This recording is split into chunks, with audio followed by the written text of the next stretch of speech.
Praise the Lord, good morning again. एक और बार ये सुबह है प्रभु की। आमेन।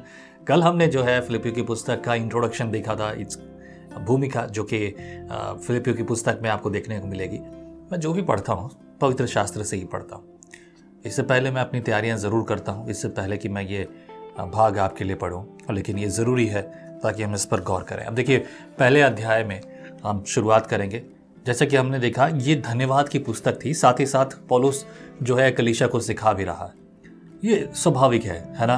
धन्यवाद देने के साथ साथ सिखाना, बातचीत करना, जैसे जिसके साथ रिश्ते होती हैं हम वैसी ही बातें करते हैं। जिनसे रिश्ते हमारे हेलो हाय के हैं तो हम we say that hello hi, praise the lord, welcome, okay, bye bye, this is how we perform. लेकिन अगर हम किसी के साथ अच्छे से मुलाकात करते तो पूछते हैं आपके घर में सब ठीक है, बच्चे ठीक है, आपकी पत्नी ठीक है, आपके परिवार ठीक है, भाई सब कुछ अच्छे से है। अगर और गहरे रिश्ते हों तो हम और भी गहरी बातें करते हैं। पर दिस इज हाउ वी। पर यहाँ पौलुस के एक अलग रिश्ते हैं, उन रिश्तों के साथ वो बात कर रहा है, क्योंकि ये कलीसिया की स्थापना पौलुस ने की थी। अगर हम देखेंगे पहले अध्याय के पहले वचन से, तो यहाँ पर बहुत खूबसूरत बात लिखी है। मसीह यीशु के दास पौलुस और तीमुथियुस की ओर से सब पवित्र लोगों के नाम जो मसीह यीशु में होकर फिलिप्पी में रहते हैं, अध्यक्षों और सेवकों समेत। ये लाइन है ना, इसमें 2 बार मसीह यीशु आया है। अगर आपने मुझे ध्यान से सुना है तो पिछले कई अध्यायों में मैंने इसके बारे में बात की थी। जब तक कि यीशु मसीह, यानी कि यीशु अगर कहूं तो क्रूस पर नहीं चढ़ा, तब तक वो यीशु ही था। पर अब वो मसीह यीशु क्यों बन गया? यानी कि उद्धारकर्ता, छुड़ाने वाला, उद्धारकर्ता, उसका यीशु का अर्थ भी है। मसीह का भी मतलब बचाने वाला, छुड़ाने वाला। यीशु शब्द का भी मतलब है बचाने वाला, छुड़ाने वाला। वही बात यहां पर हो रही है। देखिए, यीशु के जी उठने से ही आपका और मेरा उद्धार है, और वही उद्धार यहां प्रकट हो रहा है। यहां पर यीशु मसीह तो है, लेकिन मसीह यीशु और भी अधिक गहरा शब्द बन जाता है। ये पौलुस इस तरह से मसीह को संबोधित करता है। ये कुछ ऐसा है जैसा हम शुरुआत में सीखते हैं, लेकिन बाद में जब हम उन चीज़ों को गहराई से समझते हैं तो पौलुस वैसी बातों को कर रहा है। लिखने वाला कौन है? लिखने वाला है तीमुथियुस की पत्री भी हम आगे पढ़ेंगे। आगे देखते क्या लिखा है दूसरे वचन में। हमारे पिता परमेश्वर और प्रभु यीशु मसीह की ओर से मैं तुम्हें अनुग्रह और शांति मिलती रहे। पर्पसफुली ही इज राइटिंग मसीह यीशु, दिखान एक विशेष उद्देश्य से। इसका अर्थ गहरा है। पर अब यहां पर जैसे ही दूसरा शब्द आया तो फिर क्या लिखा है? यीशु मसीह। तीसरा वचन, मैं जब तुम्हें स्मरण करता हूं तब तब अपने परमेश्वर का धन्यवाद करता हूं, और जब कभी तुम सब के लिए विनती करता हूं तो सदा आनंद के साथ विनती करता हूं, इसलिए कि तुम पहले दिन से लेकर आज तक सुसमाचार के फैलाने में मेरे सहभागी रहे हो। मुझे इस बात का भरोसा है कि जिसने तुम में अच्छा काम आरंभ किया है उसे यीशु मसीह के दिन तक पूरा करेगा। जिसने शुरुआत की है वही पूरा भी होगा। 7वां वचन, उचित है कि तुम सब के लिए ऐसा ही विचार करो, क्योंकि तुम मेरे मन में आ बसे हो, और मेरी कैद में और सुसमाचार के लिए उत्तर और प्रमाण देने में तुम सब मेरे साथ अनुग्रह में सहभागी हो। सब के सब मेरे साथ अनुग्रह में सहभागी हो बिकॉज ऑफ द गॉस्पल, सुसमाचार के लिए। उद्देश्य तो वही है ना, शुभ समाचार।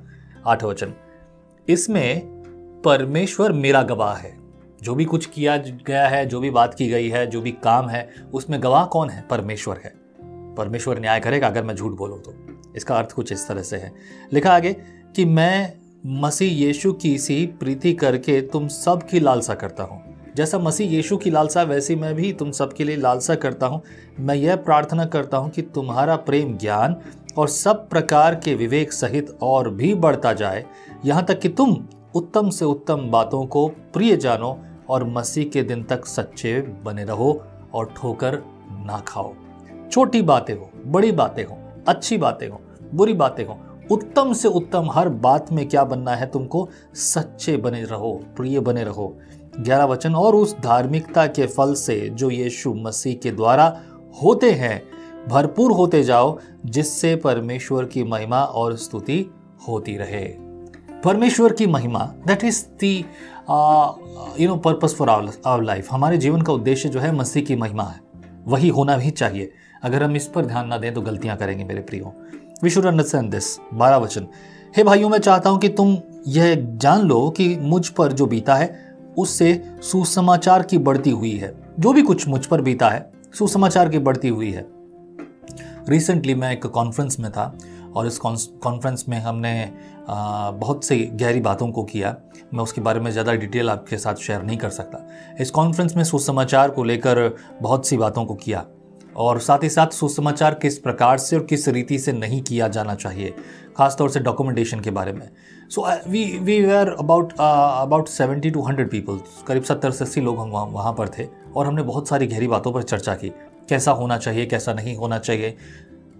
ये सब बातें जो है वहाँ पर एक कोट बोला गया जिसके लिए मैं ये बता रहा हूँ आपको।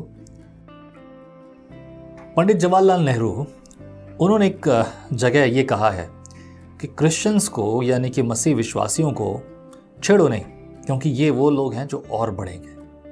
तो अब जो चीज़ें हैं, लोग चाहे छेड़ें चाहे जो कुछ करें, सुसमाचार और बढ़ता गया जब जितना ज़रा सताव आया।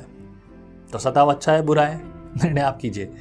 अगर आप देखें पहली शताब्दी की कलीसिया आजा के प्रेरितों की पुस्तक में है, पहली शताब्दी की कलीसिया में जब सताव आया चर्च में, तब चर्च बट गया, बिखर गया। अब तकलीफ तो होगी, वही सताव में लड्डू तो मिलते नहीं है, तकलीफ तो होती है। तकलीफ कई बार जान पर बनाती है और जान भी दी है बहुत से लोगों ने, वो शहीद हुए मसीह में, लेकिन उनके बाद बहुतायत से फैला, बहुतायत से। आमीन। और आज के दिन तक यही होता है। 12 वचन से मैं पढ़ूंगा। हे भाइयों मैं चाहता हूं कि तुम यह जान लो कि तुम मुझ पर जो बीता है उसे सुसमाचार ही की बढ़ती हुई, यहाँ तक कि कैसर के राजभवन की सारी पलटन और विशेष सब लोगों के लिए प्रकट हो गया कि मैं मसीह के लिए कैद हूँ। सब पर प्रकट भी हो गया। अब जब बात हो रही है तो सबको पता भी चल गया। 14 वचन, और प्रभु में जो भाई हैं उनमें से अधिकांश मेरे कैद होने के कारण हियाव बांधकर परमेश्वर का वचन निधड़क सुनाने का और भी साहस करते हैं। मैं कैद में हूँ तो देखो, जो लोग को डरना चाहिए वो डर कर भी नहीं, परंतु और अधिक हियाव के साथ, सामर्थ्य के साथ आगे बढ़कर सुसमाचार सुनाते हैं। 15 वचन में कुछ इस प्रकार से लिखा है, कुछ तो डाह और झगड़े के कारण मसीह का प्रचार करते हैं। डाह के और झगड़े के कारण मतलब ये अच्छा ये करता है मैं भी करूंगा, इसने ऐसा काम किया मैं भी करूंगा, कुछ तो ऐसा करते हैं, झगड़े के कारण करते हैं, और कुछ भली इच्छा से करते हैं। कई एक तो यह जानकर कि मैं सुसमाचार के लिए उत्तर देने को ठहराया गया हूं, प्रेम से प्रचार करते हैं। और कुछ इस मंशा से भी, देखो उसको प्रभु ने दिया है, हमें भी काम करना है। आगे 17 वचन में लिखा है, और कई एक तो सिधाई से नहीं पर विरोध से मसीह की गाथा सुनाते हैं, यह सोचकर कि मेरी कैद में मेरे लिए क्लेश उत्पन्न हो। तो क्या हुआ? केवल यह कि हर प्रकार से, चाहे बहाने से चाहे सच्चाई से, मसीह की गाथा सुनाई जाती है और मैं इससे आनंदित हूँ और आनंदित रहूँगा भी। दो बातें हैं यहाँ पर, देखिए। नज़रिया, मैं हमेशा इसके बारे में बात करता हूँ। अगर नज़रिया सीधा रखेंगे, साफ सुथरा रखेंगे, तो you will get the right answer. आपको सही दिशा में काम करने में मदद मिलेगी। पर अगर नज़रिया गलत है तो कुछ और है।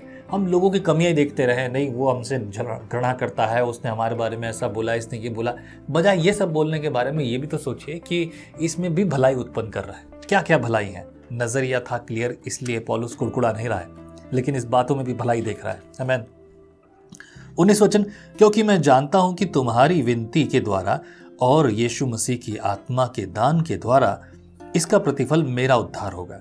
मैं तो यही हार्दिक लालसा और आशा रखता हूं कि मैं किसी बात में लज्जित ना हूं, पर जैसे मेरे प्रबल साहस के कारण मसीह की बढ़ाई मेरी देह के द्वारा सदा होती रही है, वैसे ही अब भी चाहे मैं जीवित रहूं या मर जाऊं, क्योंकि मेरे लिए जीवित रहना मसीह है और मर जाना लाभ है।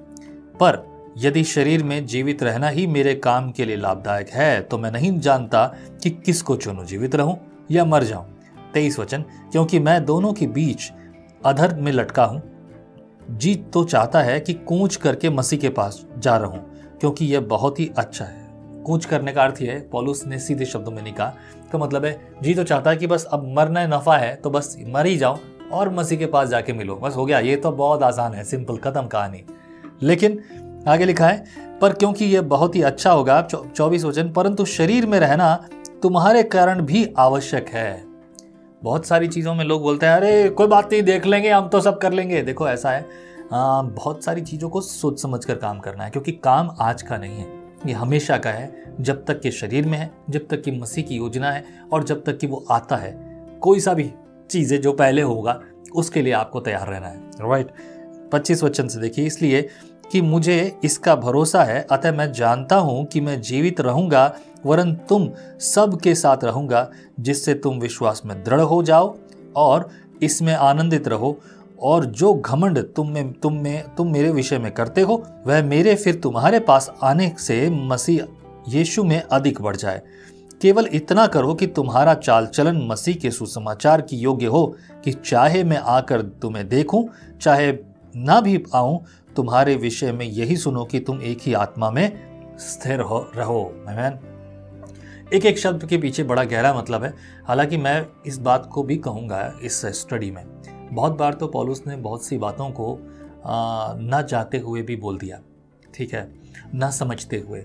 पर परमेश्वर हमारा जो है ना, वो बड़ा अद्भुत परमेश्वर है। परमेश्वर ने में से हर एक के लिए की योजना बनाई है। बीते दिनों मैं एक फ्यूनरल सर्विस में था, और यहाँ पर प्रभु की दासी लेट सुशीला डेविड, उनके हस्बैंड जो हैं, जो कि प्रभु में सो गए हैं कुछ साल पहले, 2008 में वो सो गए। 12 साल 13 साल इस बात को हो गए। वो मेरी शादी में आखिरी बार शामिल हुए थे। मेरी शादी में मैसेज उन्हीं का था। वो मुझे आकाशवाणी कहते थे, और मैं ये कहता था अरे कैसा शब्द का इस्तेमाल कर रहे हैं, नॉट इन द इस भाव से नहीं कि वो मेरे लिए क्या बोल रहे हैं, पर वो ऐसा कहते थे, और मैं बस हंस कर टाल देता था कि he was actually senior leader, और बुजुर्ग हैं तो मैं उनका आदर करता था, और वो हमेशा मेरा सम्मान करते, जबकि मेरी उम्र बहुत ही कम थी। और उन्होंने मुझसे जब भी मुलाकात की हमेशा मुझे यही कहा, आकाशवाणी आकाशवाणी। सीरियसली मैं आपको बताना चाहूँगा, आई एम वेरी श्योर, ना उन्हें पता था ना मुझे पता था कि मैं वाकई में आज आकाशवाणी हो जाऊँगा। परमेश्वर का दास अगर कोई भी अपने मुंह से कोई शब्द निकालता है तो इस बात को आदर के योग्य समझिए मेरे प्रिय। और परमेश्वर के दासों का जो मुंह है ना, वो स्वतंत्र और साफ सुथरा होना चाहिए। मेरा मुंह से मेरा मतलब है कि लिपाई पुताई वाला नहीं, शब्द बोलने वाले, राइट। और ये जो शब्द थे बहुत महत्वपूर्ण है। उन्होंने मुझे आकाशवाणी कहा, और वो कहते थे हमेशा बस यूं ही, और वाकई में आज मैं आकाशवाणी हो गया हूँ, क्योंकि मेरी वाणी सब जगह गूंजती है, ऑनलाइन रेडियो पे गूंजती है, और अभी आप सुन ही रहे हैं। मैं अभी आपके साथ तो फिजिकल नहीं हूँ, पर हाँ आप सुन तो रहे हैं। दिस इज़ व्हाट एक्चुअली, जब हम किसी के लिए प्रार्थना करते हैं, प्रभु इससे आशीष कर, इसके लिए भलाई के मार्गों को खोल। कई बार मैंने प्रार्थना की है एक बच्चे के लिए, जब से वो हुआ है मेरे मुंह से इस बात के लिए प्रार्थना होती है कि प्रभु उसे जो है एक खिलाड़ी बनाए। मैं सबके लिए ऐसे प्रार्थना नहीं करता कि मैं स्पोर्ट्समैन नहीं हूँ, लेकिन मेरे मुंह से यही निकलता है। मैं एक स्पोर्ट्स में अच्छा हूँ, लेकिन मैं स्पोर्ट्समैन नहीं हूँ, पर मैं हमेशा उसके लिए जब भी प्रार्थना करता हूँ, मेरे मन से यही प्रार्थना उसके लिए निकलती है। बहुतों के लिए नहीं है, ये मैं विश्वास करता हूँ कि परमेश्वर की प्रेरणा है। ये वो भविष्यवाणी समझिए जो परमेश्वर की ओर से है। आमीन। आगे देखते हैं, यहाँ कुछ और बातों को देखेंगे। और एकचित होकर सुसमाचार के विश्वास के लिए परिश्रम करते रहो, और किसी बात में विरोधियों से भय नहीं रखते। यह उनके लिए विनाश का स्पष्ट चिन्ह है, परंतु तुम्हारे लिए उद्धार का, और यह परमेश्वर की ओर से है, क्योंकि मसीह के कारण तुम पर अनुग्रह हुआ कि न केवल उस पर विश्वास करो, पर उसके लिए दुख भी उठाओ। और तुम्हें वैसा ही विश्राम करना है जैसा तुमने मुझे करते देखा है, और अब भी सुनते हो कि मैं वैसा ही करता हूँ। आमीन। प्रभु आपको आशीष करे मेरे प्रियो। ये पौलुस का इंट्रोडक्शन अबाउट हिमसेल्फ, और सेवकाई और धन्यवाद और व्यवस्थाएं और उनकी जो है तारीफ, ये सब कुछ उसने की है।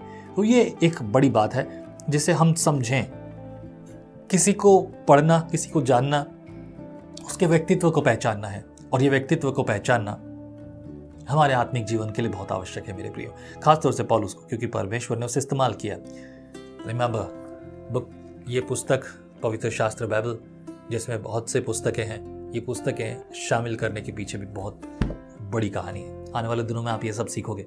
मैंने पिछले एपिसोड्स में, अगर आपने मेरा द फेथ हिस्ट्री शो देखा है तो मैंने वहाँ इन सब बातों को एक्सप्लेन किया है। प्रभु आपको आशीष करे। Praise the Lord. आप कहते हैं एक कप कॉफी मेरा दिन बना देती है, पर आपका मॉर्निंग डिवोशन विजनरी रेडियो और टीवी पर आपकी जिंदगी बना सकता है। हम हमेशा सोचते हैं कि शायद मैं भी बाइबल कॉलेज जाकर बाइबल को अच्छे से सीखता, पर अब आपके लिए है visionary TV, deep Hindi Bible study के लिए।